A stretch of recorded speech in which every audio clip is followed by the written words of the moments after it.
Hello student, welcome on CLC digital platform.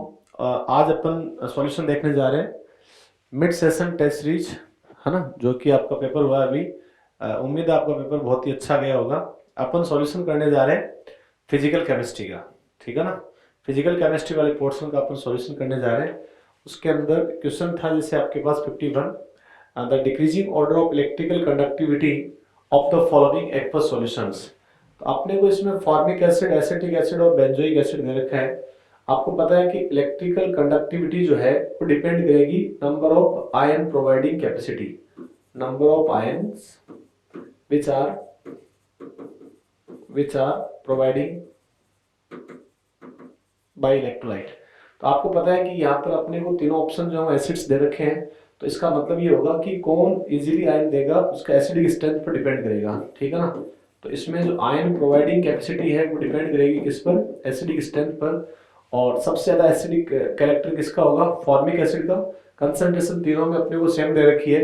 तो formic acid, benzoic acid और acetic acid में जो acidic strength होता है वो सबसे ज्यादा किसका होता है, फॉर्मिक एसिड का, उसके बाद बेंजोइक एसिड का, उसके बाद में एसिटिक एसिड का, ठीक है ना। तो आंसर अपना कौन सा होगा इसमें, फर्स्ट। नेक्स्ट क्वेश्चन अपन देखते हैं। नेक्स्ट क्वेश्चन अपन देखते हैं। देखो नेक्स्ट क्वेश्चन काफी सिंपल सा क्वेश्चन है। आपने कोलराउस लॉ पढ़ा है आपने। इसमें पूछा गया क्या है कि जो एक ग्राफ दे रखा है मोलर कंडक्टिविटी का, डाइल्यूशन के साथ में अपने को ग्राफ दे रखा है, तो ये किसके लिए होगा। तो एग्जैक्टली आपने ढंग से पढ़ रखा होगा कि जब अपन वीक इलेक्ट्रोलाइट लेते हैं तो ग्राफ अपना इस टाइप से आता है, और अगर स्ट्रॉन्ग इलेक्ट्रोलाइट होता है तो उसका ग्राफ कुछ अलग टाइप से आता है। तो ये जो मोलर कंडक्टिविटी का इस साइड में, लेफ्ट साइड में अपन आएंगे तो क्या होगा, डाइल्यूशन बढ़ेगा, और डाइल्यूशन बढ़ने पर एक प्रकार से आयन जो है वो इसमें बढ़ेंगे, है ना। डाइल्यूशन से आयोनाइजेशन बढ़ेगा, जिसके कारण मोलर कंडक्टिविटी का मान बढ़ेगा, ठीक है ना। तो इसमें अपने पास जितने भी इलेक्ट्रोलाइट दे रखे हैं उसमें तीनों के जो स्टार्टिंग के जो तीन ऑप्शन है इसमें स्ट्रॉन्ग इलेक्ट्रोलाइट दे रखा है, तो इसमें वीक इलेक्ट्रोलाइट अपना कौन सा होगा, एसिटिक एसिड। तो आंसर कौन सा होगा, फोर्थ। नेक्स्ट क्वेश्चन के बारे में अपन बात करते हैं।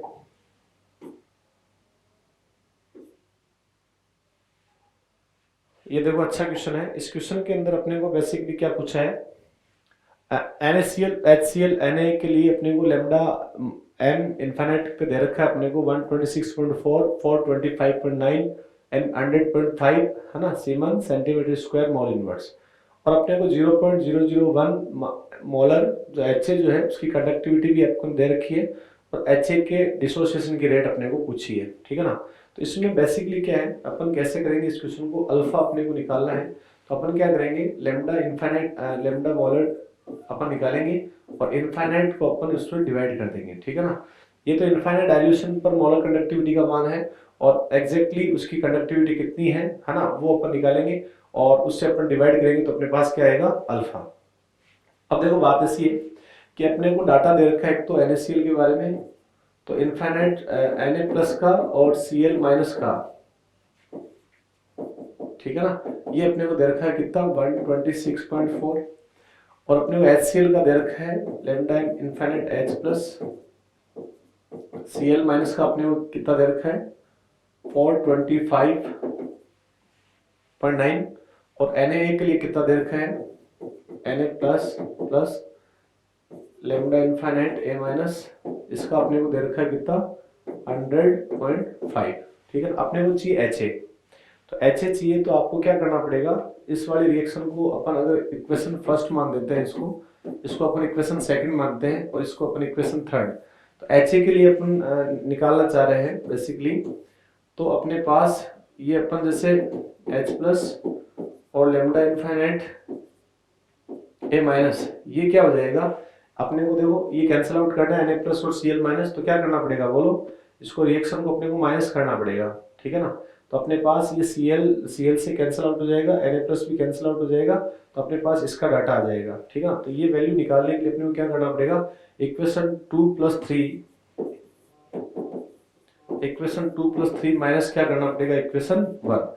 इससे अपने को HA का लेमडा m आ जाएगा इनफाइनाइट पर, ठीक है ना। ये HA का अपने पास आ जाएगा, और इसको कैलकुलेट करने पर आपके पास जो भी वैल्यू आएगी उसको अपन डिवाइड करेंगे किससे, ये अपने पास ये वाला डाटा आया, ठीक है ना। और इसका फॉर्मूला आपको पता होगा 100 K/m, यहाँ से अपन ये लेमडा एम निकालेंगे और ये वाली वैल्यू को अपन यहाँ पर पुट करेंगे और यहाँ से जो अपने पास वैल्यू आएगी उसको अपन यहाँ पुट करेंगे तो अपने पास क्या आ जाएगा अल्फा, और इसको सोल्व करने पर आंसर कौन सा आएगा 0.125। ठीक है ना। तो इस क्वेश्चन में बेसिकली आपको अल्फा का एक तो ये फॉर्मूला जो है वो अगर आपको क्लिक कर गया होगा तो आपने ये कोलराउस लॉ अप्लाई करके आपने कैलकुलेट कर लिया होगा, और लैम्डा एम का फॉर्मूला अगर आपको पता है तो इसको कैलकुलेट करके आपने डिवाइड कर दिया होगा। ठीक है ना। तो अपन आगे बढ़ते हैं नेक्स्ट क्वेश्चन की ओर। Question number 54। ठीक है ना। अब देखो क्वेश्चन नंबर 54 जो है इसके अंदर अपन बात करें, क्वेश्चन नंबर 54 जो है इसके अंदर अपन बात करें तो क्या दे रखा है 1m ZnSO4 वाले सॉल्यूशन के अंदर यदि अपन कॉपर धातु को अपन डालते हैं तो क्या होगा। तो बेसिकली अपने को पता है कि इसके अंदर Zn और कॉपर इसमें कंपैरेटिवली रिड्यूस होने की टेंडेंसी किसकी ज्यादा होती है, ECS में कॉपर जो है वो नीचे आता है तो इसकी रिड्यूस होने की टेंडेंसी होती है और कंपैरेटिवली इसके ऑक्सीडाइज होने की टेंडेंसी रहती है। तो अगर आप ZnSO4 वाले सॉल्यूशन के अंदर अगर आप कॉपर डालोगे तो उसका Zn+2 के सामने इसका ऑक्सीडेशन नहीं हो पाएगा, मतलब कोई रिएक्शन नहीं होगी। आंसर कौन सा होगा इसमें, थर्ड। ठीक है ना। काफी सिंपल सा क्वेश्चन था। अगला क्वेश्चन अपन बात करते हैं। क्वेश्चन है अपने पास ये वाला, कॉपर सल्फेट के विलयन से 2 फेराडे अगर अपन चार्ज फ्लो करें तो कैथोड पर कॉपर का जो निक्षेपित द्रव्यमान है वो अपने को पूछा है, डिपॉजिटेड मास अपने को पूछा है। ऐसे क्वेश्चन में जिसके लिए बात की जाती है उसके लिए अपन वो जनरल रिएक्शन लिख लेते हैं। जैसे फॉर एग्जांपल अपने को कॉपर सल्फेट सॉल्यूशन से कॉपर को डिपॉजिट करवा रहे हैं तो एक इंडिविजुअल रिएक्शन में लिख लेता हूँ Cu+2+2 इलेक्ट्रॉन बराबर कितना होगा Cu। तो अपन इसमें फेराडे लॉ लगाने से ज्यादा बेटर है कि अपन सिंपल मोल कंसेप्ट से क्वेश्चन कर सकते हैं। कैसे, अपने को पता है कि यहाँ पर 2 मोल, ठीक है ना, 2 मोल ऑफ इलेक्ट्रॉन जो डिपॉजिट कराएगा कितना 1 मोल ऑफ कॉपर। ठीक है ना। और 2 मोल इलेक्ट्रॉनों का चार्ज जो है वो अपन 2 फेराडे लिख सकते हैं और 1 मोल का मास कितना होगा 63.5 ग्राम। तो इसमें सीधा सीधा समझ में आ रहा है कि 2 मोल फेराडे चार्ज से कितना कॉपर का मास डिपॉजिट होगा 63.5। Answer will be 4। Upon next question की ओर चलते हैं। नेक्स्ट क्वेश्चन देखते हैं अपन, क्वेश्चन नंबर 56। ठीक है। इस क्वेश्चन में ये एक एक्सपेरिमेंटेड क्वेश्चन है, जनरल क्वेश्चन है। इसमें क्या बोला है, variable opposite external potential E external is applied to the cell. तो ये तो डेनियल सेल अपने को दे रखा है और डेनियल सेल का पोटेंशियल अपन पहले से जानते हैं कितना होता है 1.1 वोल्ट। ठीक है ना। तो अब अगर इसमें 2 कंडीशन अपने को दे रखी है कि ई एक्सटर्नल अगर 1.1 वोल्ट से कम हो और एक दूसरी कंडीशन दे रखी है कि ई एक्सटर्नल 1.1 वोल्ट से क्या हो ज्यादा, तो क्या होगा। तो अपन बेसिकली सेल के बारे में जानते हैं। ये जैसे फॉर एग्जांपल अपना डेनियल सेल के बारे में मैं बात कर रहा हूँ। ये जैसे फॉर एग्जांपल Zn का है और ये कॉपर का है और ये दोनों हाफ सेल है और यहाँ पर अपन ने कोई सॉल्ट ब्रिज लगा रखा है। ठीक है। अब इसमें क्या है कि जब ये स्पॉन्टेनियस रिएक्शन होगी तो ये अपना क्या होगा, है ना, इस पर ऑक्सीडेशन होगा। ये तो अपना लेफ्ट साइड वाला तो एनोड होगा और ये क्या होगा कैथोड। तो आपको पता है कि ये स्पॉन्टेनियस रिएक्शन होगी, है ना। Zn और कॉपर के हाफ सेल ये डेरियल सेल अपने बनाए तो यहाँ पर वोल्टेज कितना आता है अपने को 1.1 वोल्ट। ठीक है ना। इस पर चार्ज कैसा होगा नेगेटिव और इस पर चार्ज कैसा होगा पॉजिटिव, अगर डेरियल सेल की बात करें। लेकिन अपन अपोजिंग फोर्स लगा रहे हैं। ठीक है ना। अपन एक वोल्टेज इसमें अप्लाई कर रहे हैं कितने का, अगर सपोज करो इसमें अपन 1.1 वोल्ट से कम, है ना, तो मैं यहाँ पर एक बैटरी लगा देता हूँ। अगर ई एक्सटर्नल अपना क्या हो गया, अगर अपने पास ई एक्सटर्नल जो है वो 1.1 वोल्ट से अगर कम है तब तक तो flow electron anode to cathode ही होगा। ठीक है ना। क्योंकि यहाँ का पोटेंशियल कितना आ रहा है, अभी जब अपने कोई बैटरी नहीं लगा रखी है तब यहाँ पे पोटेंशियल कितना आ रहा है 1.1 वोल्ट। ठीक है ना। अब अगर अपन अपोजिंग पोटेंशियल लगाते हैं तो जब तक 1 वोल्ट से कम होगा तब तक इलेक्ट्रॉन का फ्लो जो है वो एनोड से कैथोड ही होगा। ठीक है ना, एनोड टू कैथोड। तो 1.1 वोल्ट से कम अगर अपन सप्लाई दे रहे हैं बैटरी से तब तक तो एनोड से कैथोड होगा, और जैसे ही यहाँ पर 1.1 वोल्ट से आप ज्यादा आप अगर सप्लाई दोगे तो इलेक्ट्रॉन का फ्लो जो है उल्टा हो जाएगा। बात क्लियर है क्या। तो आप ये कह सकते हो फिर इलेक्ट्रॉन का फ्लो क्या हो जाएगा कैथोड से एनोड। तो पहली कंडीशन तो है कि अपन अपोजिंग जो पोटेंशियल है वो 1.1 वोल्ट से कम है तो एक प्रकार से बैटरी का स्पॉन्टेनियस प्रोसेस अपने को नजर आएगा। ठीक है ना। यहाँ पर एनोड से कैथोड की ओर इलेक्ट्रॉन फ्लो होगा। लेकिन अगर आप अपोजिट साइड में अपन वोल्टेज अपन ज्यादा लगा देंगे तो उसका फ्लो जो है वो चेंज हो जाएगा। ठीक है ना। आप ये कह सकते हो पहले में एनोड से कैथोड और उसके बाद में कैथोड से एनोड। सेकंड वाले केस में क्या होगा, कैथोड से एनोड। तो आंसर कौन सा हो जाएगा अपना इसमें, थर्ड। नेक्स्ट क्वेश्चन अपन डिस्कस करते हैं।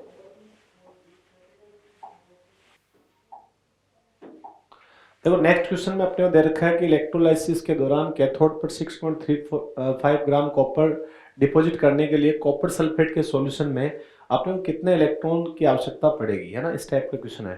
तो अपन बेसिकली वही पहले वाला फंडा लगाएंगे अपन। इसमें कॉपर को डिपॉजिट करवा रहे हैं अपन कॉपर सल्फेट से।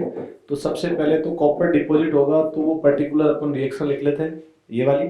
अब मोल कंसेप्ट अपन लगा देते हैं सिंपल। यहाँ पर अपन जानते हैं कि 2 मोल यहाँ पर इलेक्ट्रॉन चाहिए 1 मोल कॉपर को डिपॉजिट करवाने के लिए, ठीक है ना। 1 मोल का मतलब हो गया 63.5 ग्राम कॉपर को डिपॉजिट करने के लिए 2 मोल इलेक्ट्रॉन्स की अपने को आवश्यकता पड़ेगी, या 2 Na इलेक्ट्रॉन्स की आवश्यकता पड़ेगी। समझ में आ रहे है ना, मोल को अपने नंबर में कन्वर्ट कर दिया है। अब अपने को पता है कि यदि अपने को कितना 6.35 ग्राम अगर डिपॉजिट करवाना है तो यहाँ पर कितना होगा। तो आपको ये समझ में आ रहा है कि 2Na से इतना ग्राम डिपॉजिट करना है तो 2Na इलेक्ट्रॉन चाहिए। तो 1 ग्राम के लिए कितना चाहिएगा और 6.35 के लिए कितना चाहिएगा। तो कैलकुलेट करने पर आपको पता है ये 1/10 हो जाएगा, 0.2 Na आ जाएगा। कितना आ जाएगा, 0.2 Na। और 0.2 Na का मतलब हो जाएगा Na/5, ठीक है ना। काफी सिंपल सा क्वेश्चन था। नेक्स्ट क्वेश्चन की बात कर रहे हैं अपन, question number 58। Question number 58।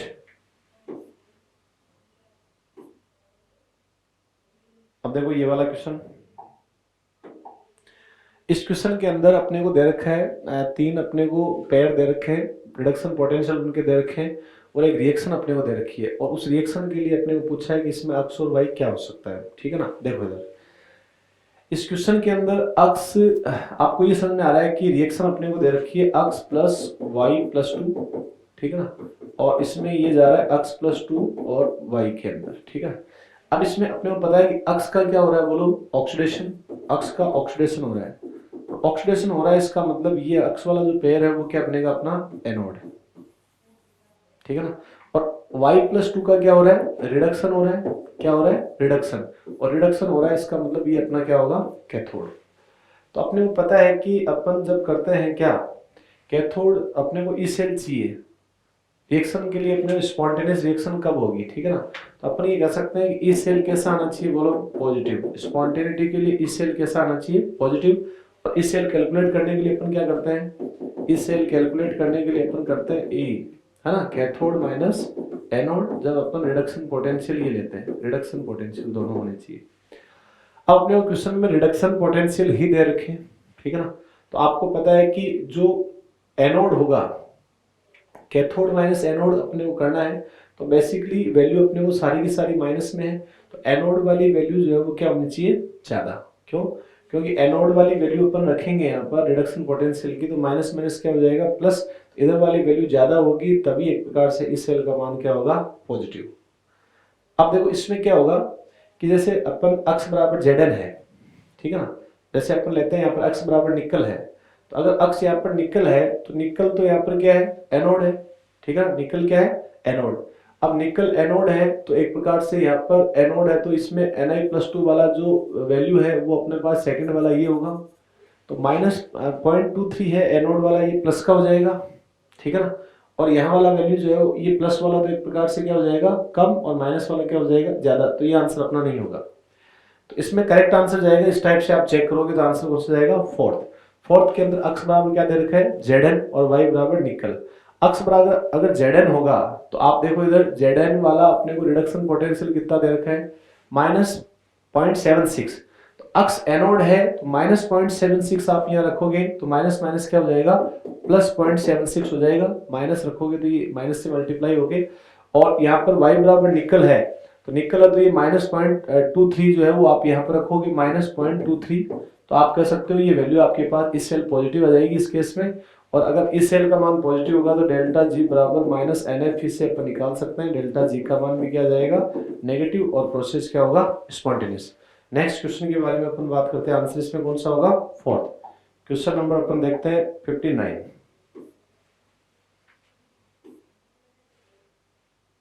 Question number 59 बहुत ही सिंपल सा क्वेश्चन है। इसके अंदर अपने को ऑक्सीडेशन पूछा है ना। एनोड पर कौन सी रिएक्शन होगी, तो अपने को ये पता है कि एनोड पर हमेशा ऑलवेज क्या होता है, ऑक्सीडेशन। तो ऑक्सीडेशन अगर होता है ऑलवेज, तो इसमें ऑक्सीडेशन वाली रिएक्शन एक ही दे रखी है, वो होगी कौन सी, फर्स्ट। ठीक है ना, एनोड पर हमेशा क्या होता है, ऑक्सीडेशन। अपन नेक्स्ट क्वेश्चन के बारे में बात करते हैं, क्वेश्चन नंबर 60।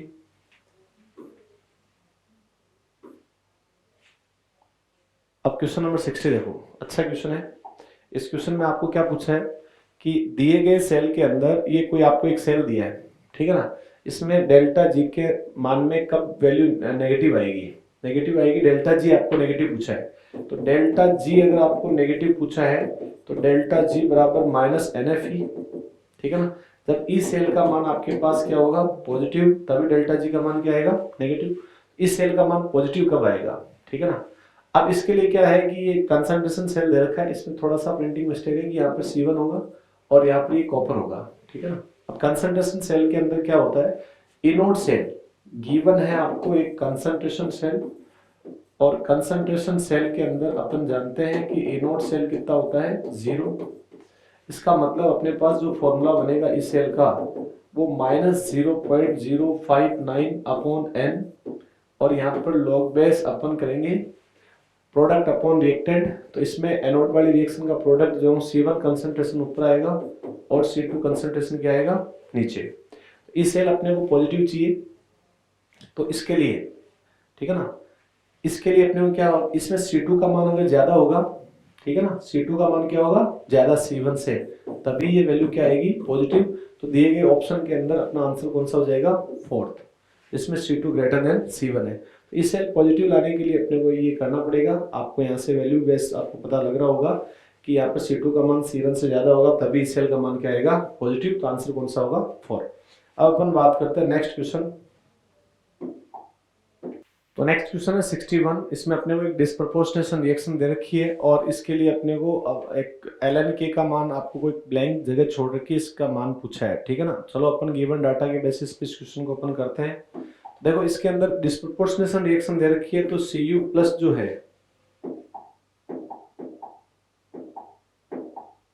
ठीक है, Cu प्लस जो है वो ऑक्सीडाइज भी हो रहा है, और Cu प्लस जो है वो रिड्यूस भी हो रहा है, ठीक है ना। जब ये ऑक्सीडाइज हो रहा है तब तो ये किसका काम करेगा, बोलो, एनोड का, और ये रिड्यूस हो रहा है तब ये काम करेगा किसका, कैथोड का। तो यहाँ पर इसका जो एनोड होगा वो होगा अपना Cu plus two Cu plus, और ये वाली वैल्यू अपने को दे रखी है, कितनी दे रखी है, ये दे रखी है अपने को 0.16।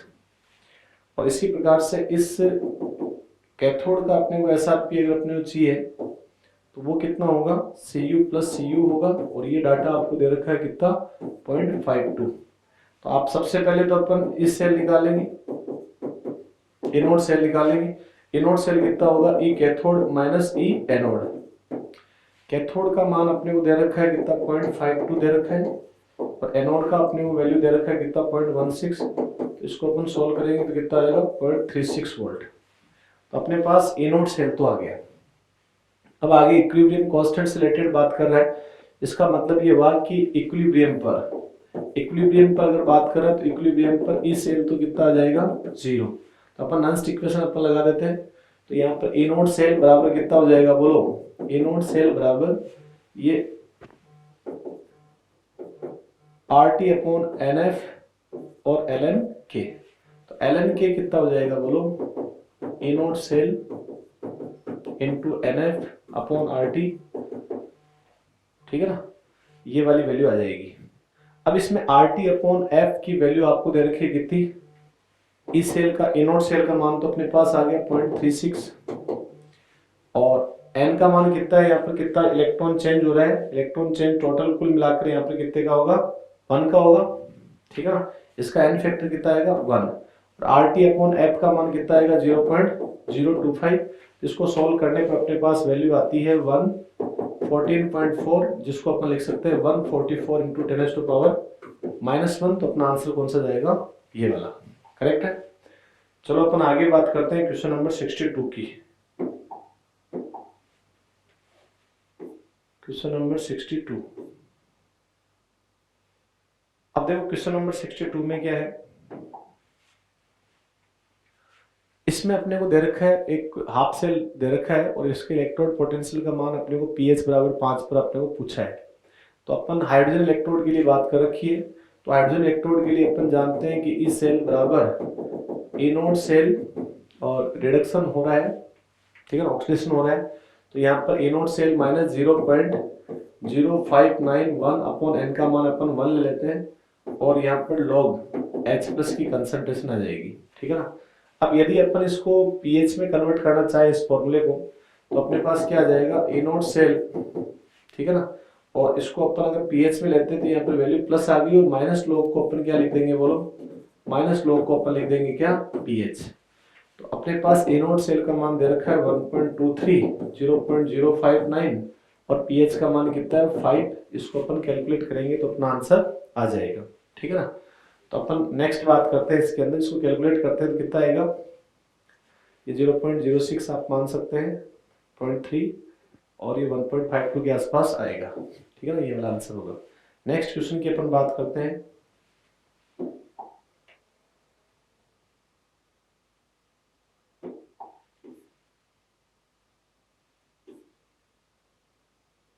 Question number 63।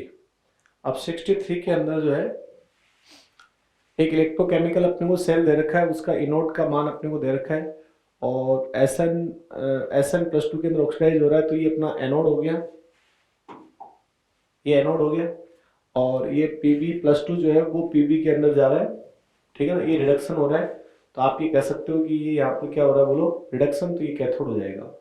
अब अपने को SN+2 अपॉन Pb+2 अनुपात अपने को चाहिए जब सेल जो है इक्विलिब्रियम गेन कर लेता है।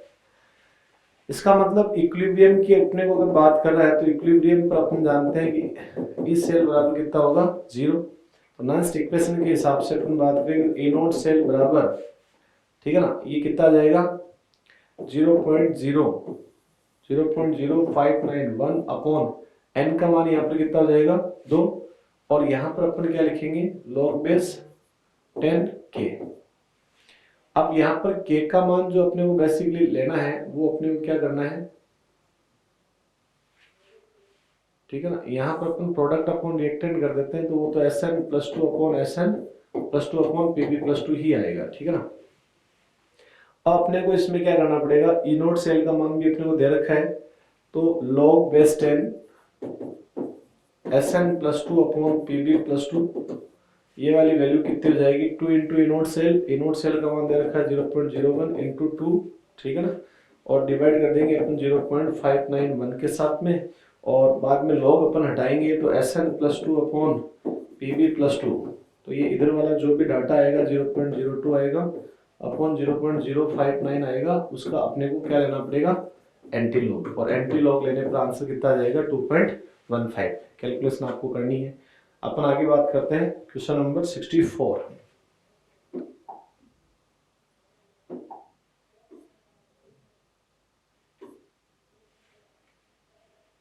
चलो ये वाला क्वेश्चन देखते हैं।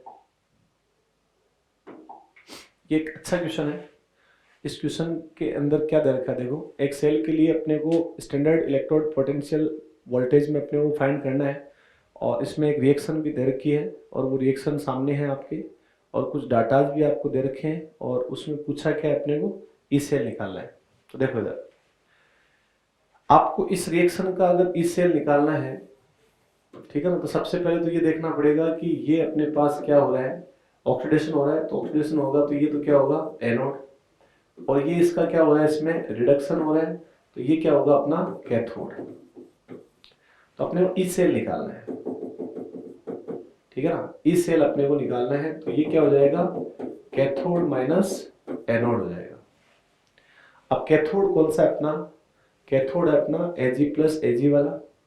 अब देखो Ag प्लस Ag ये वैल्यू तो अपने को दे रखी है, ठीक है ना, कैथोड का रिडक्शन पोटेंशियल तो अपने को दे रखा है, तो वो मैं लिख देता हूं यहाँ पर x।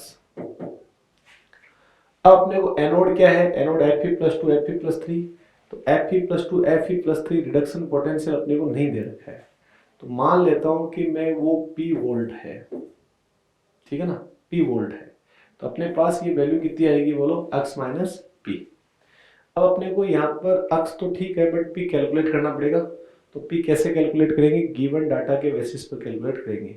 पी बेसिकली क्या है, पी बेसिकली क्या है बोलो, पी अपने लिखा है एनोड, एनोड ये है तो ये रिडक्शन पोटेंशियल है बेसिकली, एनोड है Fe+3+2 ये वाले पेयर का, ठीक है ना। ये अपने को दे नहीं रखा है तो ये अपन कैलकुलेट करते हैं। चलो जी, इसके अंदर अपने को क्या क्या दे रखा है फिर, एक तो दे रखा है अपने को Ag प्लस एक इलेक्ट्रॉन लेकर Ag के अंदर जा रहा है, Ag प्लस जो Ag के अंदर जा रहा है, और एक आपको डाटा दे रखा है कौन सा, इसका पोटेंशियल अपने को दे रखा है कितना, इसका अपने को दे रखा है अक्स वोल्ट, और दूसरा दे रखा है Fe+2 जो है, Fe+2 जो है वो जा रहा है Fe के अंदर, 2 इलेक्ट्रॉन लेकर किस में जा रहा है Fe के अंदर, और इसका वोल्टेज दे रखा है अपने को Y वोल्ट। इसी प्रकार से Fe+3 Fe में जा रहा है, Fe+3 जो है वो किस में जा रहा है Fe के अंदर, और इसका वोल्टेज अपने को दे रखा है कितना Z वोल्ट। और अपने को चाहिए क्या, अपने को चाहिए क्या, Fe+3 जो है वो एक इलेक्ट्रॉन गेन करके Fe+2 के अंदर जाए, ठीक है ना, Fe+2 के अंदर जाए। तो अपने को ये एग्जैक्टली इसका वोल्टेज अपने कितना मान रखा है P वोल्ट, तो अपने को रिएक्शन ये वाली काम आने वाली है, ठीक है ना। तो अपन क्या करें, ठीक है ना, इस Fe अपन क्या करें, देखो यहाँ पे इस रिएक्शन को माइनस कर देते हैं अपन, लेकिन आप ये देखो इसमें ये वाली बात तो समझ में आ गई होगी आपको।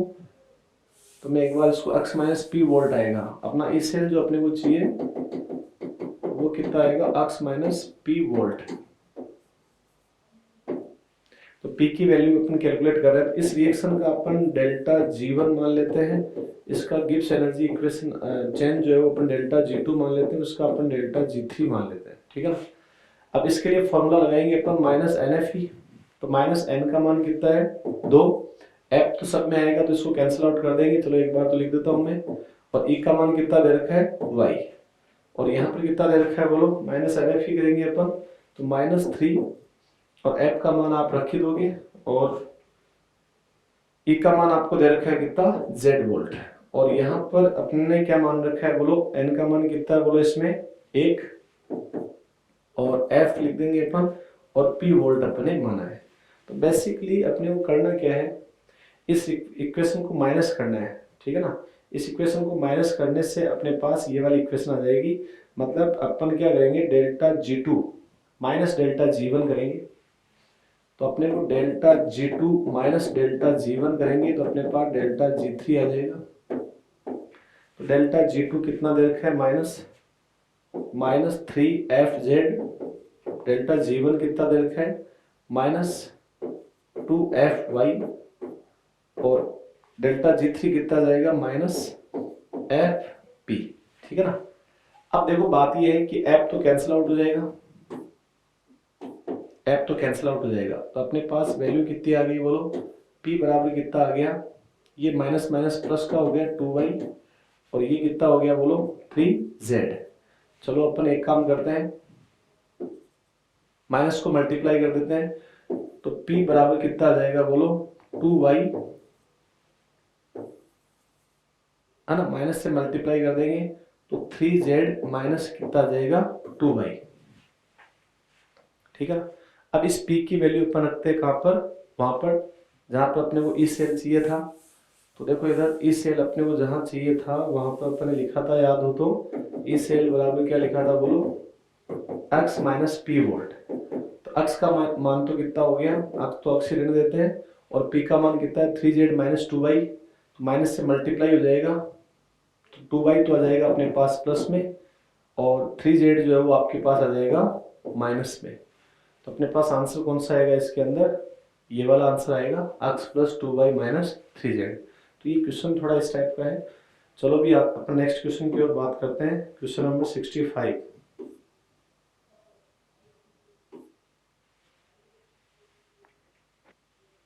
ये क्वेश्चन देखो, अपने को एक रिएक्शन दे रखी है और इस रिएक्शन में अपने को पूछा गया है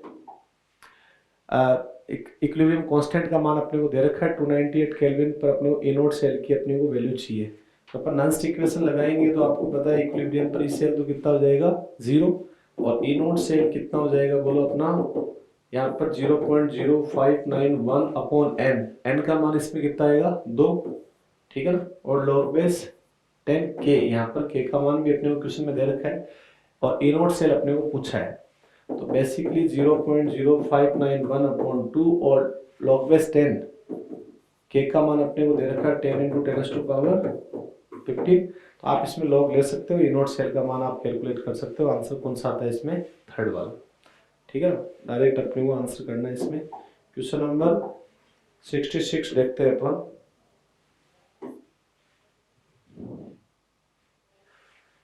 देखो इसमें अपना आंसर कौन सा होगा, बहुत ही सिंपल सा क्वेश्चन है कि गैस का क्रिटिकल टेम्परेचर केल्विन में अपने को दे रखा है। तो ऊपर दी गई डिटेल के बेसिस पर अपने को आइडिया लगाना है कि कौन सी गैस चारकोल की कोई दी गई अमाउंट पर सबसे कम अधिशोषित होगी।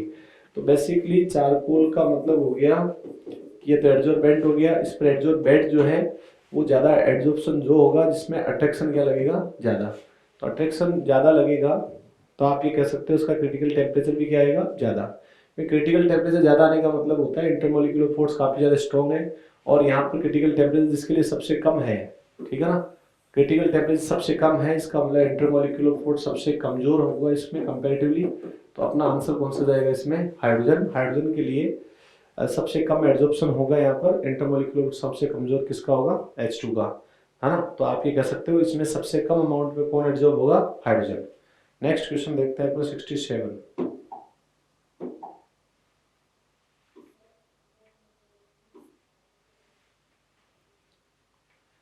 ये भी ठीक क्वेश्चन है। देखो इधर इसमें बेसिकली स्लोप जो है वो 1/n होती है। अगर अपन जानते हैं कि x/m जो है वो डायरेक्टली प्रोपोर्शनल होता है, यहाँ पर kp की पावर 1/n लिखते हैं। अगर अपन log लेते हैं तो log x/m बराबर log k plus 1/n log p, इस टाइप से अपन ये इक्वेशन बनाते हैं। तो आपको पता है कि 1/n जो है वो स्लोप होता है, ठीक है ना, जो कि किसके इक्वल होगा बोलो, 2/4 के इक्वल होगा, ठीक है ना। स्लोप किसके बराबर होगा, 2/4 के। अब 2/4 का मतलब अपन 1/n की जगह पर क्या लिख सकते हैं, देखो log x/m बराबर log k। 2/4 का मतलब 1/2 हो गया और 1/2 पावर पे अगर वापस से अपन लिखते हैं तो p पर पावर कितनी होगी, 1/2। तो x/m डायरेक्टली प्रोपोर्शनल होगा p की पावर 1/2। 1/2 का मतलब हो गया answer third. Next question number 68 की बात करते हैं अपन।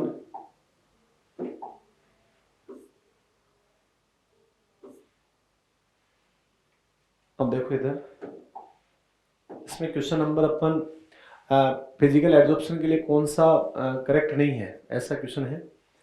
तो एड्जॉर्प्शन, फिजिकल एड्जॉर्प्शन की बात करें अपन तो टेम्परेचर बढ़ाने पर अधिशोषण बढ़ता है या घटता है, घटेगा। अपन सिंपल सी बात जानते हैं कि डेल्टा जी बराबर delta H minus T delta S. इसमें आपको पता है कि इसमें ये वाली वैल्यू क्या होगी बोलो, एंट्रोपी जो है वो आपको पता है पार्टिकल्स का एक्यूमुलेशन होगा तो एंट्रोपी घटेगी। तो यहाँ पर आंसर क्या होगा, नेगेटिव। तो नेगेटिव नेगेटिव ये पूरा टर्म क्या हो गया अपने पास, पॉजिटिव। और डेल्टा एच का मान क्या होता है, नेगेटिव। तो आप जानते हो कि टेम्परेचर अगर आप बढ़ाओगे, टेम्परेचर बढ़ाने से ये पॉजिटिव वैल्यू बढ़ेगी जो डेल्टा जी का मान लेस नेगेटिव करेगी या एड्जॉर्प्शन घटेगा उससे। तो आंसर ये वाला जो है वो सही नहीं है। तो आप अगर टेम्परेचर बढ़ाते हैं तो एड्जॉर्प्शन डिक्रीज होता है, बाकी बातें सारी सही दे रखी है। आंसर कौन सा होगा इसमें, फर्स्ट। क्वेश्चन नंबर नेक्स्ट देखते हैं अपन।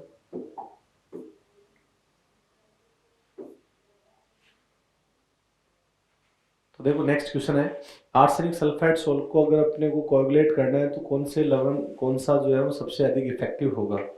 तो बात ये है कि इसके अंदर आर्सेनिक सल्फाइड के बारे में अपन बात करें, आर्सेनिक सल्फाइड, आर्सेनिक सल्फाइड के बारे में अपन बात करें तो एक नेगेटिव कोलाइड होता है और नेगेटिव कोलाइड होगा, इसका मतलब कोएगुलेट करने वाला आयन जो है, कोएगुलेटिंग जो आयन होगा वो अपना कौन होगा, कैटायन। और हार्डी सुलजे रूल के अकॉर्डिंग अपन कह सकते हैं कि जिसकी वैलेंसी, कोएगुलेटिंग पावर जो है, कोएगुलेटिंग पावर जो है वो किसकी ज्यादा होगी, जिसकी वैलेंसी क्या होगी, ज्यादा। वैलेंसी कैटायन में कौन से कैटायन की वैलेंसी ज्यादा है, एल्यूमिनियम की वैलेंसी क्या है, ज्यादा। तो answer will be second. Question number next देखते हैं अपन। तो इस क्वेश्चन में जो गोल्ड नंबर की जो डेफिनेशन है, डेफिनेशन के अकॉर्डिंग स्टैंडर्ड अपन 1 ml 10% NaCl सॉल्यूशन को ही एक प्रकार से 10 ml गोल्ड गोल्ड सॉल्ट से अपन प्रिजर्व करने के लिए एक प्रकार से अपने स्टार्च को अपन प्रोटेक्टिंग कोलाइड के रूप में मिलाते हैं। तो उस डेफिनेशन के अंदर जो स्टैंडर्ड डेफिनेशन है उसके अंदर अगर 10 ml अपने पास, तो देखो होता क्या है बेसिकली गोल्ड नंबर होता क्या है, देखो गोल्ड नंबर की अगर डेफिनेशन पता है तो आप ये क्वेश्चन कर सकते थे। बेसिकली अगर कोई प्रोटेक्टिंग कोलाइड है, अपन जानते हैं कि जो लायोफोबिक कोलाइड होते हैं उनको कोगुलेशन से बचाने के लिए अपन लायोफिलिक कोलाइड अपन उसके अंदर एज ए प्रोटेक्टिंग कोलाइड अपन मिलाते हैं। तो अगर कोई लायोफोबिक कोलाइड है, जैसे फॉर एग्जांपल इसके अंदर अपन गोल्ड सोल स्टैंडर्ड लेते हैं, गोल्ड सोल जो है वो अपना कितना है 10 ml गोल्ड सोल है, और इसको अपने को क्या है कोई इलेक्ट्रोलाइट डालने पर आपको पता है कोगुलेशन हो जाएगा। तो यहाँ पर 1 ml 10% NaCl सॉल्यूशन को अगर अपन डालते हैं तो ये कोगुलेट हो जाएगा, और इसके कोगुलेशन से बचाने के लिए अपने को एक प्रोटेक्टिंग कोलाइड मिलाना पड़ेगा। और प्रोटेक्टिंग कोलाइड क्या होता है, वो एक लायोफिलिक कोलाइड होता है। तो इसमें जैसे फॉर एग्जांपल स्टार्च को अपन मिला रहे हैं, तो स्टार्च की कितनी मात्रा अपने को यहाँ पर मिलीग्राम में जरूरत होती है, वो एक प्रकार से क्या होता है उसका गोल्ड नंबर। अब ये एक्चुअली गोल्ड नंबर जो है ना वो क्या है कि किसी प्रोटेक्टिंग कोलाइड की जो प्रोटेक्टिंग पावर है उसको बताने के लिए अपन काम में लेते हैं। तो ये स्टैंडर्ड अपन लेते हैं। किसी भी प्रोटेक्टिंग कोलाइड की अगर प्रोटेक्टिंग पावर को अपने को देखना है तो अपन क्या करते हैं, ये एक अपने पास स्टैंडर्ड अपने पास एक व्यवस्था है, और इसके अंदर इससे बचाने के लिए, इस इलेक्ट्रोलाइट से इसको कोगुलेट होने से बचाने के लिए जिसकी जितनी ज्यादा मात्रा की आवश्यकता पड़ेगी उसका एक प्रकार से प्रोटेक्टिंग पावर होता है क्या है कम। तो यहाँ पर मिलीग्राम वाली मात्रा लेते हैं अपन, तो यहाँ पर 0.025 ग्राम में दे रखा है, इसी को ये स्टैंडर्ड डाटा है आपको दे रखा है। तो यहाँ पर इसकी मिलीग्राम में अमाउंट कितनी चाहिए, मिलीग्राम में कन्वर्ट करेंगे तो कितना होगा 25। तो आंसर कौन सा होगा सेकंड। क्वेश्चन नंबर 88 देखते हैं अपन।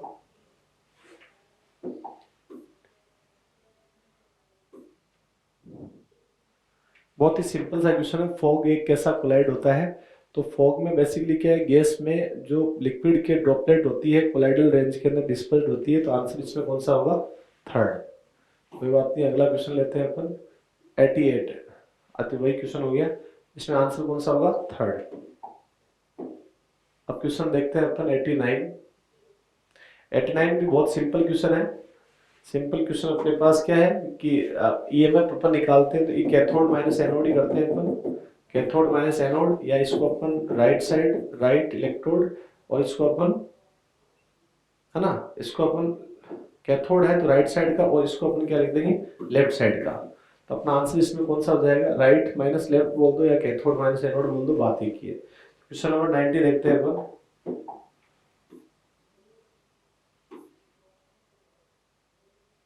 क्वेश्चन नंबर 90, ये क्वेश्चन जो है सिंपल क्वेश्चन है। इसके अंदर अपने को पता है कि डेल्टा जी बराबर कितना होता है माइनस NFE।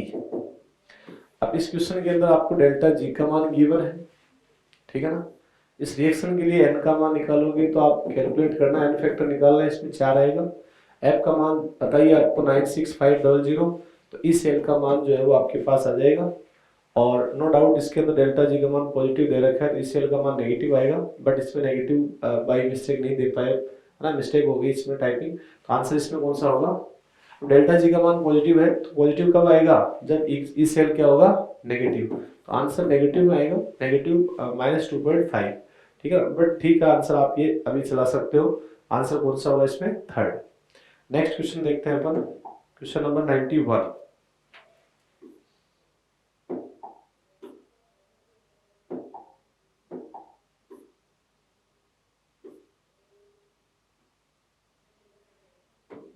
में क्या होगा, देखो एक स्पॉन्टेनियस रिएक्शन, तो डेल्टा जी तो आपको पता है क्या होना चाहिए नेगेटिव, तो नेगेटिव इसमें दे रखा है, इसमें दे रखा है और इसमें दे रखा है। उसके बाद में आपको पूछा है केक का मान कितना होना चाहिए, तो केक का मान तो 1 से ज्यादा होना चाहिए, ठीक है ना। केक का मान क्या होना चाहिए ज्यादा, क्योंकि अपन जानते हैं डेल्टा जी बराबर -RT ln के होगा। तो डेल्टा जी का मान नेगेटिव लाने के लिए केक का मान क्या चाहिए 1 से ज्यादा, तो 1 से ज्यादा इसमें भी है और इसमें भी है। अब अपने को ए नोट सेल चाहिए, तो ए नोट सेल कैसा चाहिए बोलो, ए नोट सेल अपने को पॉजिटिव चाहिए, ताकि डेल्टा जी अपने पास क्या है, नेगेटिव। तो पॉजिटिव वाला अपने पास ये वाला हो गया, तो आंसर कौन सा हो गया, फोर्थ। तो अपन नेक्स्ट क्वेश्चन चलते हैं, क्वेश्चन नंबर 92। देखिए इस क्वेश्चन के अंदर अपने को ईएमएफ का मान अपने को पूछा है। तो ईएमएफ का मान पूछा है तो अपन कैसे, देखो कंसंट्रेशन सेल है तो ए नोट सेल कितना हो जाएगा 0, ए नोट सेल तो कितना हो जाएगा 0, और ई सेल बराबर कितना हो जाएगा माइनस, अपन 2.303 को तो अपन लॉग बेस है ना, उसको लिखेंगे नहीं, R T upon N F, और अगर नहीं लिखेंगे तो लॉग बेस ई करना पड़ेगा अपने को, और यहाँ पे कितना हो जाएगा P2 अपॉन P1। अब अपन यहाँ पर सारे जो हम पॉजिटिव में दे रखे हैं तो इसको अपन पॉजिटिव में लिख लेते हैं, R T upon N F log base E, तो ये क्या हो जाएगा P1 अपॉन P2। तो P1 अपॉन P2 तो देखो एक ऑप्शन में दे रखा है, बट इसके अंदर यहाँ पर NF नहीं लिखा हुआ, n का मान यहाँ पर कितना होगा, अपन जैसे 2 होगा, ठीक है ना, तो NF का मान यहाँ पर 2 होगा, तो इनमें से कोई नहीं, आंसर कौन सा होगा इसमें, फोर्थ, ठीक है ना, क्योंकि ये वाला डाटा यहाँ पर n का मान कितना होगा 2, और यहाँ पर 2 किसी में नहीं है लेकिन यहाँ पर P2 अपॉन P1 है, अपने आंसर क्या चाहिए P1 अपॉन P2, तो आंसर कौन सा होगा फोर्थ। नेक्स्ट क्वेश्चन अपन देखते हैं,